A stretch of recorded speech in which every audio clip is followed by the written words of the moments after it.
Did you know that 2019 marked the 50th year of the physical therapist assistant profession, but that physical therapy in the United States started long before that? In the early 20th century, physical therapy became necessary due to the increased need for rehabilitation following World War I. PTs were known as reconstructive aids during this time.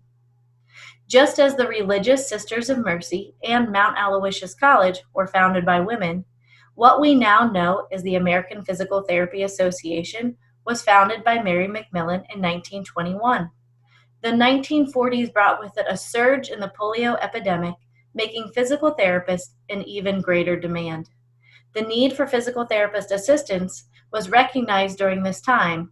However, actually planning for PTA education didn't happen until 1960s, when the number of physical therapists could not keep up with the growing demand.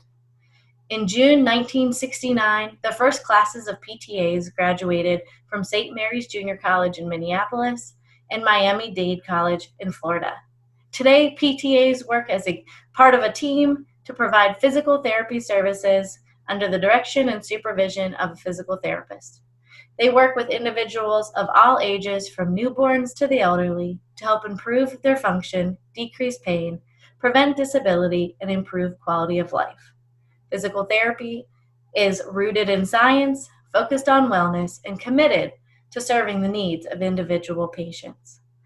I'm Dr. Emily Houseknecht, and I teach in Mount Aloysius College's Physical Therapist Assistant Program.